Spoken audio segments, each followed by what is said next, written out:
ఈ రెండు భయంకరమైన జీవులు పోరాడితే ఏది గెలుస్తుందో తెలుసుకోవాలంటే ముందు వాటికున్న సామర్థ్యాల గురించి తెలుసుకోవాలి.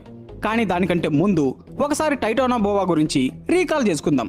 ఇంకో మాట, ఆల్రెడీ టైటానోబోవా మీద 2 వీడియోలు మన ఛానల్లో ఉన్నాయి. కింద డిస్క్రిప్షన్లో లింక్స్ ఇచ్చాము, వెంటనే చూసేయండి. ఇక మ్యాటర్లోకి వచ్చేస్తే, ఈ పాము 58 మిలియన్ ఏళ్ల క్రితం ఉనికిలో ఉండేది. అకార్డింగ్ టు సైంటిస్ట్, ఈ పాము సుమారు 10 మిలియన్ ఏళ్ల వరకు ఈ ప్లానెట్ లోనే అత్యంత భారీ జీవిగా ఉండేది. ఈ పాము సుమారు 13 మీటర్లు లేక 43 ఫీట్లు పొడవు ఉండేది. దీని బరువు 1.5 టన్నుల కంటే కూడా కొంచెం ఎక్కువే ఉంటుంది. లెంత్ వెయిట్ గురించి పక్కన పెట్టేస్తే, టైటానోబోవా యొక్క వెడుతు సుమారు 1 మీటర్ లేదా 3 అడుగులు ఉంటుంది. ఇలా చూసుకుంటే ఈ పాము ఈజీగా ఒక పెద్ద ముసలిని అమాంతం మింగేయగలదు. ఈ పాము ఎక్కువగా పెద్ద పెద్ద అడవుల్లోనూ రివర్స్లోనూ ఎక్కువగా జీవించేది. ఇది పాములను, జింకలను, ఆఖరికి క్రొకొడైల్స్ని కూడా తినేసేది. ముందుగా ఆ ముసలిని గట్టిగా చుట్టేసుకొని ఊపిరాడకుండా చేసేసి ఆ తర్వాత అమాంతం మింగేసేది. ఆ తర్వాత మెల్లమెల్లగా జీర్ణించుకునేది అనుకోండి. అలా ఈ పాము ఎవరినైతే గట్టిగా చుట్టేసుకుంటుందో ఆ జీవి చాలా ఎక్కువ కంప్రెషన్ ఫోర్సెస్కి గురయ్యి చనిపోతుంది. ఒకవేళ టైటానోబోవా ఇప్పటికీ అంతరించిపోకుండా ఉంటే అవి ఈక్వటోరియల్ రీజన్స్లో జీవిస్తూ ఉండేవి. అంటే హాట్ క్లైమేటిక్ కండిషన్స్ ఉన్న Colombia, Venezuela, Brazil, Ecuador, Peru లేక పనామా లాంటి ఏరియాస్లో జీవిస్తూ ఉండేవి. ఈ టైటానోబోవా 25 మీటర్ల ఇప్పుడు గిన్నీస్ వరల్డ్ రికార్డులో ఎక్కిన అతి పెద్ద పాముని కూడా అమాంతం మింగేయగలదు. అంతెందుకు, బాగా బలిసిన మొసళ్ళని కూడా మింగేయగల సత్తా ఉంది వీటిలో. టైటానోబోవా సుమారు 2500 పౌండ్ల బరువు ఉంటుంది. అంటే సుమారు ఒక కారు బరువు అంతా. ఒకవేళ అది దేన్నైనా వేటాడిందంటే దీని బరువు మరింత ఎక్కువ అవుతుంది. మీరు ఒకవేళ ఒక తక్కడిలో టైటానోబోవాని ఉంచితే దానికి సమానంగా ఇప్పటి అతి పెద్ద పాము అయిన అనకొండాని 5 పెట్టాల్సి ఉంటుంది. అంత బరువు ఉంటుంది ఒక్క టైటానోబోవా మాత్రమే. మన కాంగన్న స్కల్ ఐలాండ్కి తిరుగులేని చక్రవర్తి.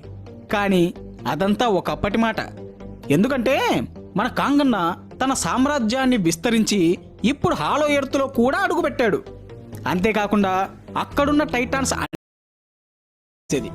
ఆ తర్వాత మెల్లమెల్లగా జీర్ణించుకునేది అనుకోండి. అలా ఈ పాము అంటే అది కాంగే, తిరుగులేని చక్రవర్తి. కానీ అదంతా ఒకప్పటి మాట.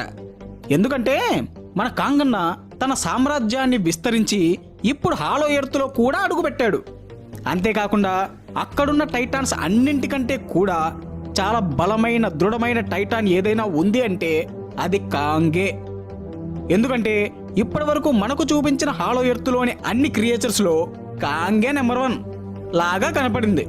ఆఖరికి తనకి ఎదురొచ్చిన వార్ బ్యాట్స్ని, సైకో వల్చర్స్ని కూడా తుక్కుగా కొట్టి తుకడాలు చేసేసింది. అంతెందుకు, కాంగ్ ద స్కల్ ఐలాండ్ మూవీలో హెలికాప్టర్లతో వాలీబాల్ కూడా ఆడాడు. ఒకేసారి 2-3 స్కల్ క్రాలర్స్ వచ్చినా కూడా బెదరకుండా బెండు తీశాడు. అదే పెద్ద క్రాలర్నైతే నోట్లో నుండి నాలుకని బయటికి లాగి మరీ చంపేసింది. ఇంకా క్లియర్గా చెప్పాలంటే కింగ్ ఆఫ్ ది మాన్స్టర్స్ అయిన గాడ్జిల్లా బ్రోతో కూడా సర్రీస్ సమానంగా పోరాడింది. ఒకానొక దశలో కాంగన్న కూడా గెలవచ్చేమో అని కూడా అనిపించేలా చేశాడు. చివరికి ఎంతో పవర్ఫుల్ అయిన గాడ్జిల్లాని కూడా ఓడించిన మెగా గాడ్జిల్లాని కూడా తన గొడ్డలితో, తన బలంతో చీల్చి చెండాడింది. అది కాంగన్న పవర్ అంటే. మామూలుగా అయితే స్కల్ ఐలాండ్లో కాంగ్ పెద్దగా ఉంటాడు. గాడ్జిల్లా వర్సెస్ కాంగ్ మూవీలో అయితే కొంచెం యవ్వనం దశ దాటి చాలా పెద్దగా మారుతాడు. నెక్స్ట్ వచ్చే ఫ్యూచర్ మూవీస్లో కూడా ఇంకా పెద్దగా కనపడే అవకాశం కూడా లేకపోలేదు. ఇప్పుడు బలాబలాల విషయానికి వస్తే కాంగన్నలో ఎన్నో పాజిటివ్ పాయింట్స్ ఉన్నాయి. బట్ ఎన్నో నెగిటివ్ పాయింట్ కూడా ఉన్నాయి. క్లియర్గా చెప్పాలంటే హెలికాప్టర్తో పోరాడినప్పుడు వాటి బ్లేడ్స్ తగిలి కోసుకుపోవడం కానివ్వండి, అలాగే వాటి బుల్లెట్స్ తగిలి గాయపడడం కానివ్వండి, ఇలా ఎన్నో బలహీనతలు కూడా ఉన్నాయి. గాడ్జిల్లా బ్రోతో పోరాడినప్పుడు నీటిలోకి లాక్కొని వెళ్ళిపోతే ఊపిరి ఆడక చచ్చే స్టేజ్ వరకు కూడా వెళ్ళాడు మన కాంగన్న. వీటన్నిటినీ బట్టి చూస్తే కాంగన్న స్టెబిలిటీ అండ్ డ్యూరబిలిటీ కొద్దిగా తక్కువనే అనాలి. గాడ్జిల్లా లాంటి మాన్స్టర్తో కంపేర్ చేసి చూస్తే గట్టి గట్టి డోర్సల్ ప్లేట్స్తో కానివ్వండి, అటామిక్ బ్రిత్తో కానివ్వండి, నీటి లోపల, నేల మీద, రెండిటి మీద తిరిగే శక్తి కానీ కాంగన్నకి లేవు. ఇది జగమెరిగిన సత్యం. ఇప్పుడు అన్నకున్న స్ట్రాంగ్ పాయింట్ల గురించి మాట్లాడుకుంటే కాంగన్న చాలా వేగంగా వెళ్ళగలడు. మిగతా క్రియేచర్స్తో కంపేర్ చేసి చూస్తే చాలా స్పీడ్గా, చురుగ్గా కదులుతాడు. ఎంత పెద్ద ఎత్తునైనా సరే అవ్వలీలగా ఎక్కేయగల సత్తా ఉంది. అందులోనూ అన్న చేతులు చాలా పొడుగ్గా, బలంగా, దృఢంగా ఉంటాయి. కాంగికి ఉన్న స్పెషల్ పవర్ ఏదైనా ఉంది అంటే అవి తన చేతులే. ఎందుకంటే తనకున్న తెలివితో, తన ఆయుధమైన చేతులతో చాలా బాగా పోరాడగలడు మన కాంగన్న. అంతేకాకుండా తన బ్రెయిన్ని యూజ్ చేసి మంచి మంచి ఆయుధాలను కూడా అవ్వలీలగా తయారు చేసుకుంటాడు. ఫర్ ఎగ్జాంపుల్, స్కల్ ఐలాండ్ మూవీలో ఒక పెద్ద బండరాయిని స్కల్ క్రాలర్ నెత్తి మీద వేసి నెత్తురొచ్చేలా కొట్టి చంపుతాడు. అలానే ఇంకో సీన్లో అయితే చెట్టుని బేస్బాల్ బ్యాట్ లాగా ఒలిచి క్రాలర్స్తో క్రికెట్ మ్యాచ్ ఆడతాడు.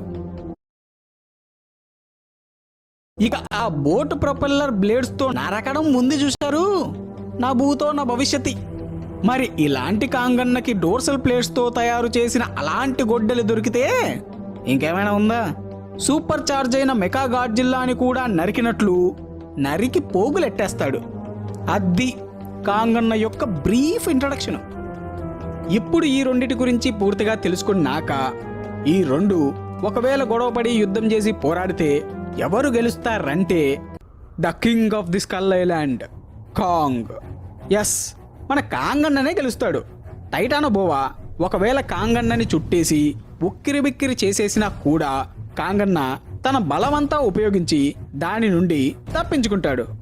ఒకవేళ టైటానోబోవా కాంగన్నని కరిచినా కూడా పెద్దగా నష్టమేమీ లేదు. ఎందుకంటే టైటానోబోవా చూడ్డానికి పెద్దగా భయంకరంగా ఉన్నప్పటికీ దానికి విషం ఉండదు.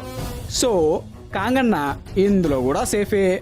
ఒకవేళ టైటానోబోవా కాంగన్నని మింగేయాలనుకుంటే అన్నేమీ చిన్నపిల్లాడు కాదుగా. సో అస్సలు ఊరుకోడు, చంపి బొంద పెడతాడు. అందులోనూ కాంగన్నకి బలమైన దృఢమైన చేతులు 2 ఉన్నాయి. కాంగన్న బలం కూడా అవే కాబట్టి వాటితో పిడుగుల్లాంటి గుద్దులు గుద్ది ఆ పాముని పచ్చడి చేస్తాడు. అందులోనూ బాడీ చాలా ఫ్లెక్సిబుల్గా ఉంటుంది కాబట్టి ఈజీగా టైటానోబోవా అటాక్ నుండి తప్పించుకొని తిరిగి అటాక్ చేస్తాడు. టైటానోబోవా అస్సలు గెలవదు అని కాదు, కానీ గెలిచే ఛాన్సెస్ చాలా తక్కువ అంటున్నా. Hope you understand. ఇది ఇవాల్టి వీడియో. మీరు ఈ 2 బలమైన టైటాన్స్లో ఎవరి వైపు ఉన్నారో కింద కామెంట్లో చెప్పండి. ఇది ఇవాల్టి వీడియో. ఈ వీడియో కానీ మీకు నచ్చినట్లయితే లైక్ చేయండి, షేర్ చేయండి. ఈ వీడియో మీద మీకు ఏదైనా డౌట్లు ఉంటే కింద కామెంట్ చేయండి. కానీ సబ్స్క్రైబ్ చేసుకోవడం మాత్రం మర్చిపోకండి. గంట ముఖ్యం బిగులు. Thank you.